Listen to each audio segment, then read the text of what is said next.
Yes, welcome to the Biz Communication Show. I'm your host, Bill Lampton, the Biz Communication guy, once again hosting a business communication expert.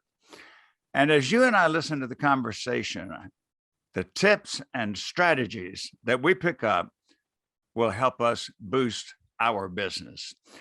Today, it's a pleasure to welcome and to host San Diego-based Karyn Buxman. She's a speaker and, as she identifies herself, a neurohumorist. Through her 20 plus years of research and experience, she's concluded that humor is power, and it can help high performers expand their influence, strengthen their connections, and boost their resilience. Her clients, and there have been many of them, her clients hire Karyn to create inspirational speeches that entertain and educate their audiences over and over again. And it's no exaggeration to say that Karyn has developed and helped a worldwide audience. And as a result, she's an inductee into the National Speakers Association Speaker Hall of Fame. And Karyn will tell you herself she didn't get that from a weekend correspondence course. The qualifications are quite high. The media also loves Karyn's wit and wisdom. She has appeared in many magazines such as Women's Day, Shape, Marie Claire, and Investors Business Daily, as well as professional journals.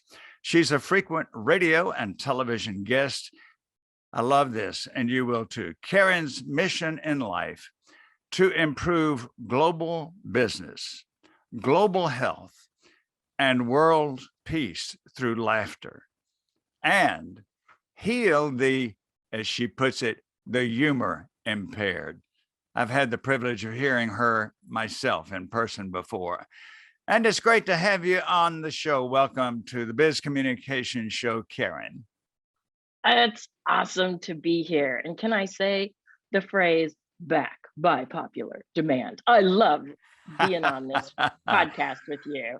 Yes, it is popular demand because you've been here before, and we need to do this more often.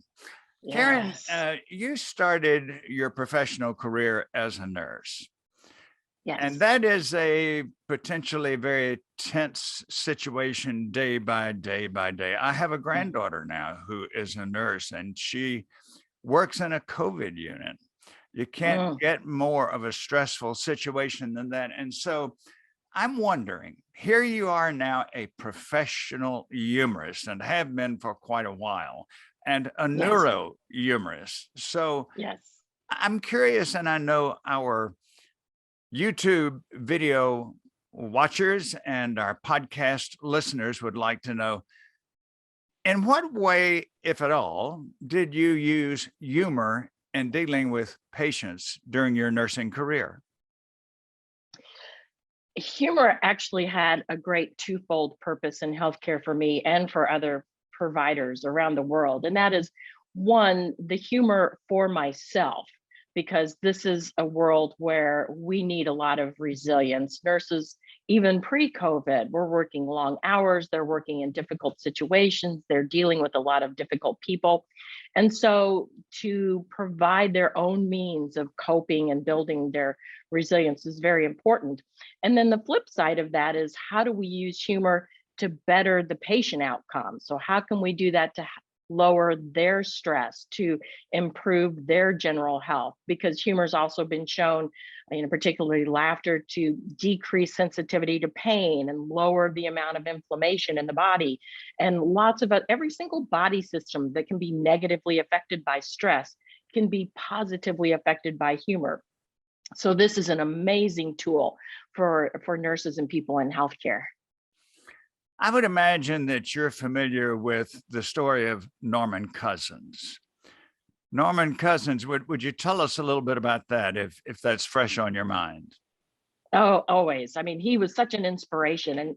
And even though he was not a physician, he really changed the world of medicine. I look upon him pretty much as the grandfather of the field of psychoneuroimmunology, spelled just like it sounds. And he had a very debilitating illness, even a potentially terminal illness called ankylosing spondylitis, which is a degenerative disease. And it's a very painful disease. But while he was hospitalized, what differentiated him from other patients was that he had a very holistic thinking doctor who allowed him and supported him in his decision to check out of the hospital into a hotel across the street.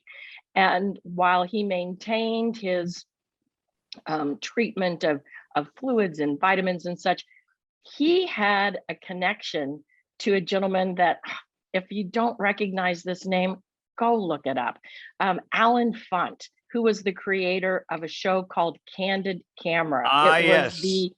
the beginning of prank shows, you know? Yes, you and I remember that. We do. And it was a wonderfully funny show. And Alan Funt brought him reels and reels of Candid Camera. And what Norman found was that this humor, this laughter, he said that, 10 minutes of belly laughter would provide him up to 2 hours of pain-free sleep. And what his doctors found was that his levels, C-reactive proteins, for those who are the medical watchers here, but those that measure inflammation in the body, continued to go down, down, down, down, down. And he eventually reversed his disease, just was unheard of at the time. And not only did he do that, but later he repeated this self-experiment when he suffered a very serious heart attack and was told that he would be an invalid because of that.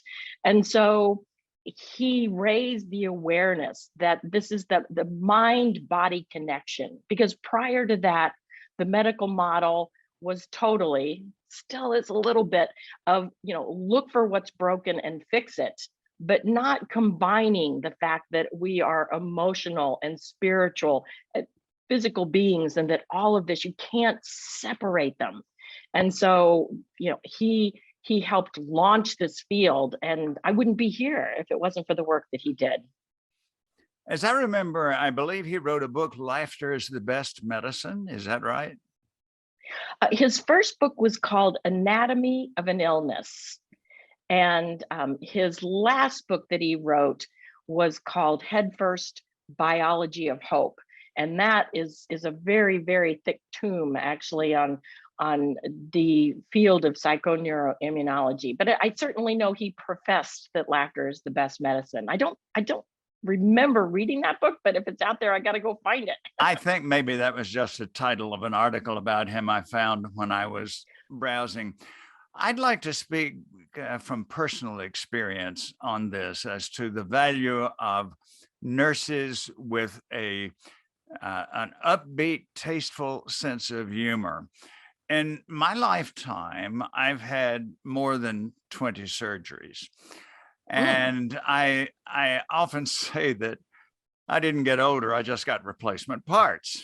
And so I've had many, many hospital experiences. And in those surgery times, I would, and this is expected, I would see the doctor for 5 minutes every 3 days or so, but the nurses were there constantly. And when a new nursing shift came on, if I found that the nurse had that effervescent sense of humor or able to make some small quips, it lifted my spirits tremendously. And I know that many feel the same way. Yes. Something else, now that we're on the topic of very serious experiences that we go through in life, one of the changes that I've noticed, and I've been attending memorial services, funerals, whatever you want to call them, for decades. And in my childhood and well into my adulthood, those funerals, those memorial services were very, very somber experiences. In fact, in the section of the country that I grew up in, there would be an open casket and people would walk by and they would sometimes even touch the deceased. And there would be all kind of weeping, and children with their weeping. And it was a time of great agony. And yet, on the plus positive side, Karyn, in recent years, I've seen and I've attended continually services for relatives and friends. And I've noticed a great change. And this is true with the clergy, and it's true with the family. Family members and clergy will recall humorous incidents and items about the person. And it's not in disrespect at all. In fact, it's Right. respect. So, what's your take on that? I love seeing this trend. And of course, you look from other countries, particularly Ireland, I think, and the Irish wakes, it was a celebration of life. And quite frankly, growing up, I thought funerals were scary. They were They they were. were depressing. I mean, and I will say that at least in my neck of the woods in the Midwest where I grew up, it was a chance to preach, fire and damnation Are and you all of ready to that. go also? Yes, exactly. But when my mother died back in 2005, the family asked me to do the eulogy, and I said, "You have to be willing to dance with the girl that brung you." And when I did the eulogy, I shared the stories of my mother that made people laugh, that everybody remembered because she was so joy filled. And the almost the entire eulogy, people were laughing at these wonderful memories that bonded us together. And my father ran up to me afterwards and gave me a big hug and said, "That was so beautiful. I can't wait for you to give my eulogy." And I remember thinking, slow down, let's don't rush into anything. But I have seen this more and more. I like to think of this as the last laugh, because these are the memories that we want people to remember us by. We want people to remember us with a smile on their face and in their heart. And I am very much encouraged by this. And I think it's a wonderful thing. And so if you have this opportunity, I would highly encourage people to think about how they could bring humor in a way that it's not disrespectful. I mean, even if it's not in the eulogy, how many funerals have you been to where you go to the visitation or whatever afterwards and people are sharing stories and they're laughing and reminiscing? And why not bring that into the service as well?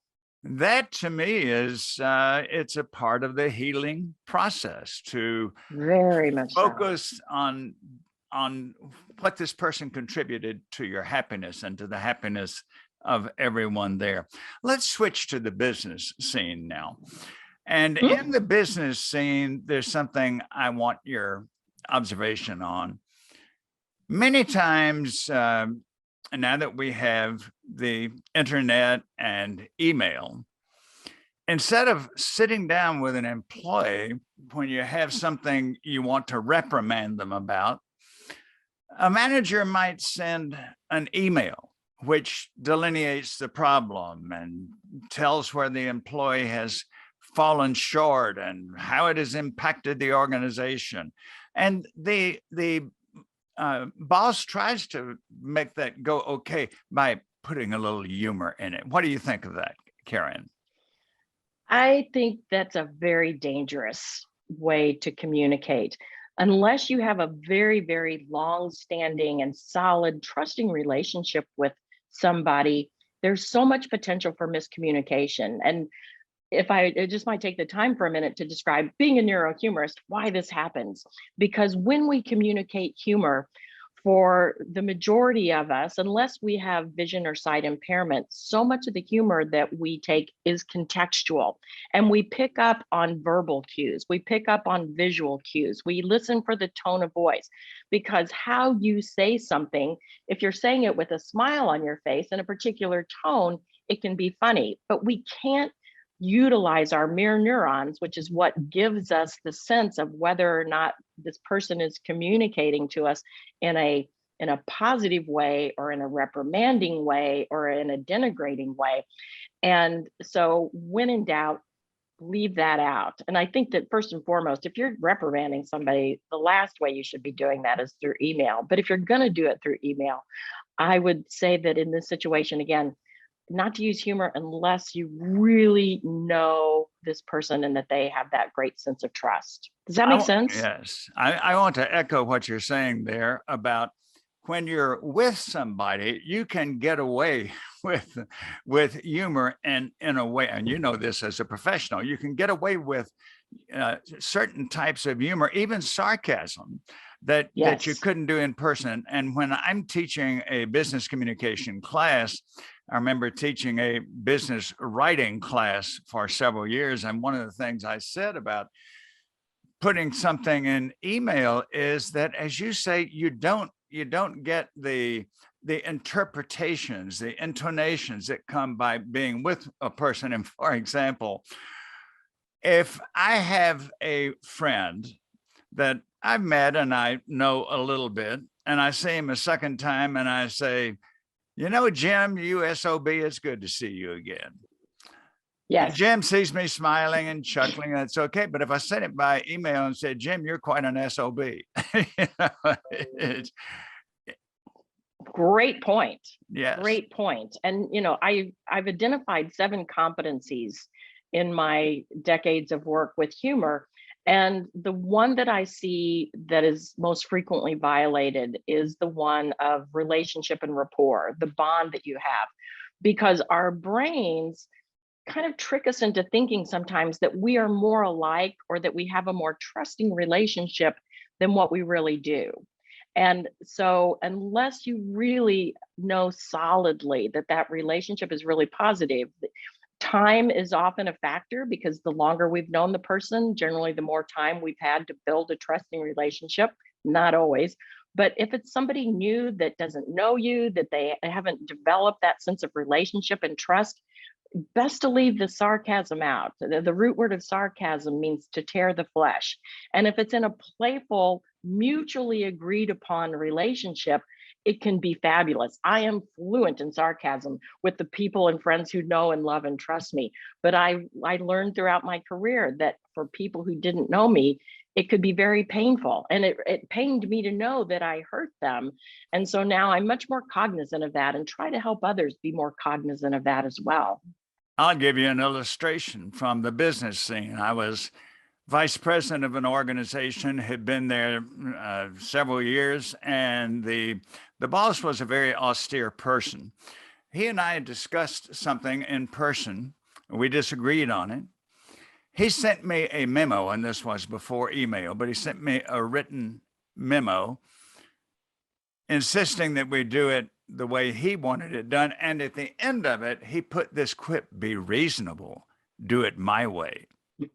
He thought that was funny. No, that was not funny to me at all. So Yeah. sarcasm is a two-edged sword, as we know, Yes. and we have to be extremely careful. Time for one more question, and this one I think you can cover in 1 minute. You're a professional speaker, you're a humorist. One of the assumptions so many people, including business leaders, have is that it's almost mandatory that when you start a speech, you have to start by telling a joke. What's your advice on that? They're on the right track in that when you first start a presentation, you want your audience to be leaning in. You want the brains to be converged towards one another. And jokes and humor can do that. But I think that jokes are really a difficult way and not necessarily a successful way to start a presentation unless you are a master joke teller. I think that a better way to relate to people, because some people have heard the jokes before, jokes always have a target, so they may be part of the target group of the joke and they Yes. may take, and so funny stories, if you want to use humor, and I think humor is great, but funny stories I think are much more inclusive. And rather than having a target, or to be able, even better, to be able to make a little bit of fun of yourself. Because when you're doing that, Yeah, obviously you want to make fun of what you're doing and not who you are. You want to make people think that you made a mistake, not that you are a mistake. But that that little bit of vulnerability, even if it's at the non-conscious level of the recipient, is telling them, oh, this person is safe. It's almost like the dog who lays on his back, and says, rub my belly. This is saying, I'm safe. Let's lean in, let's participate together, and let's have some fun. Yes, and I often give this contrast. Who was most beloved? Don Rickles, who had everyone in the audience as his target, or Rodney Dangerfield, who had himself as his target. Right. Rodney, no respect at all. I just get no respect, and he was beloved for that reason. Karyn Right. Buxman, it is remarkable to talk with you again. It's so enlightening, so many bits of great advice for us, which we can use both in our interpersonal life and in our business life. I know that those who've watched this on YouTube or heard it on the podcast will definitely want to get in touch with you. So please tell us how to do that. I love connecting to people through social media. I would love for you to contact me via email, Karyn@KarynBuxman.com. I love connecting with people on LinkedIn, and so you can find me at Karyn Buxman on LinkedIn. Karyn with a Y, if you're listening to this. And I always tell people now, I'm a good Karyn. I'm not one of those nasty Karyns that throws people under the bus. The other thing is that for those who are looking for maybe a little bit of a respite, a little bit of a brain break, I've put up a web page that just has some humor resources for people. And you can find that at stressrecoverytoolkit.com. I think my audience will know today why, when I heard you speak 2 decades ago, I had such admiration that still goes on. And hosting you today is a marvelous privilege. And I thank you for that. And since we've gotten your contact information, I'm very happy to give mine. Bill Lampton, the Biz Communication Guy, BIZ. So logically, my website is bizcommunicationguy.com. Invite you to go there. Check my services for corporations and leaders. And also, I invite you to subscribe to my YouTube channel, because there you will have access to probably 75 or 80 of these interviews with outstanding business communicators, and you will have a wonderful continuing education in store that way. And you'll find my channel on YouTube listed as Bill Lampton, Ph.D. Karyn, any closing thoughts? People often think of humor as a nicety. But we have come to a point, I think, where we are in the world today, that we need to think of it as a necessity. And humor is great when it happens by chance, but I think that we don't want it to happen just by chance. We want humor to also happen by choice. And so as you move forward today, I hope that you do use humor by choice. And if I can be a resource for you, you don't know what that looks like, reach out to me and Bill, and we'll help you make that happen. So well said. Thanks again to all of you who joined us on YouTube or on the podcast. Be with us again next week on the Biz Communication Show. I'm your host, Bill Lampton, the Biz Communication Guy. Thank you, Bill.